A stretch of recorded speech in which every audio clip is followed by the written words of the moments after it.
जुलाई में 38 केसेस हैं, उसमें से 14 महिलाएं हैं जो सिर्फ एक महीने में डेथ हुई है।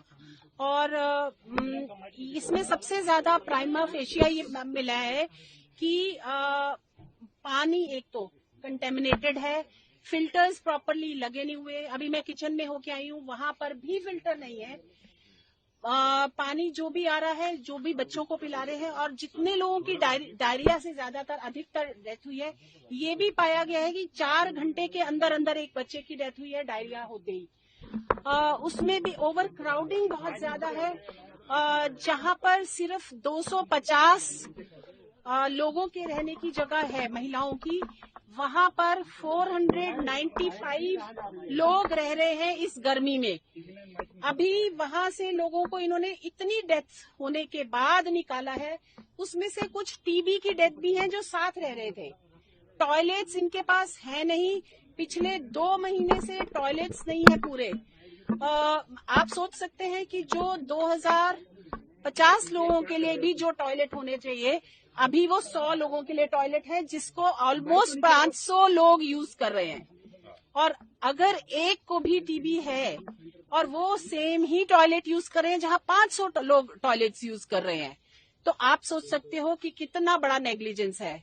सोशल वेलफेयर का कोई भी अभी तक मिनिस्टर नहीं है, पिछले 2-3 महीने से ये कह रहे हैं। लेकिन मैं अभी पेपर्स पूरे मांग रही हूँ। यहाँ की जो कर्ता धर्ता हैं, उन्होंने कहा, जो सीएमओ हैं वहाँ, उन्होंने कहा कि मैंने एक लेटर लिखा था जब ये सब डेथ्स होनी शुरू हुई थी कि ये प्रॉब्लम्स चल रही हैं यहाँ पर, ब्रीदिंग प्रॉब्लम से डेथ हो रही है या डायरिया से डेथ हो रही है, लेकिन उसका कोई जवाब नहीं दिया था सरकार ने। तो मैं उसकी कॉपी निकलवा रही हूँ, मैं मीडिया से भी शेयर करूंगी कि वो कब चिट्ठी लिखी थी और उसका कोई जवाब क्यों नहीं मिला।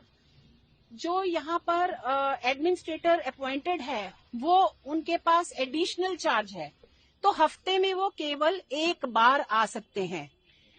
एंट्री और आउटसाइड जाने के लिए कोई रजिस्टर प्रॉपरली मेंटेन नहीं है।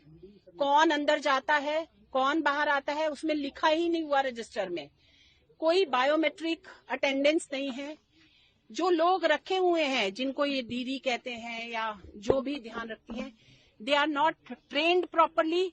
उनको बस नौकरी पे रख लिया गया है और नौकरी पे ट्रेनिंग होती है, जबकि बच्चों को स्पेशल अटेंशन की जरूरत है, महिलाओं को स्पेशल अटेंशन की जरूरत है, क्योंकि वो मेंटली चैलेंज्ड हैं। उनकी ध्यान अनरेगुलेटेड लोग रखे हुए हैं जो कि कॉन्ट्रैक्चुअल ऐसे ही वॉक इन रखे गए हैं, और उनको कोई ट्रेनिंग नहीं है। ऑन जॉब ट्रेनिंग, यानी वो पिगी दिस थिंग यूज कर रहे हैं, गिनी पिग की तरह से यूज किया जा रहा है उनको। They are using, because training कर रहे हैं उन्हीं लोगों के साथ जिनकी देखभाल करनी है। मेन्यू है इनका, और ये खाने की तस्वीर मैंने दिखाई है जिसमें फंगल लगी हुई है खाने में। एक बोल में कितना पुराना रोटी और दाल है वो दिया जा रहा है। और इसमें अगर आप मेन्यू देखें तो इसमें मटर पनीर है, चावल, दाल, दही सब दिखेगा आपको मेन्यू में, लेकिन ऐसा दिख नहीं रहा। ना अंडा मिल रहा है, ना दूध मिल रहा है, कुछ नहीं मिल रहा है बच्चों को। भुखमरी से बच्चे भी मर रहे हैं, भुखमरी से भी। मैम, जो सीएमओ की रिपोर्ट है उसके मुताबिक 14 लोगों की मौत हुई है इस महीने, जुलाई में जी, जुलाई में ही 14 लोग। ये हर महीने लगभग 3 लोग मर रहे हैं। जो खाना लिखा गया है और दिया कुछ और जा रहा है, इसका मतलब कुछ इसमें करप्शन की पूरी कुछ नहीं, पूरी आप कहेंगे कि दाल में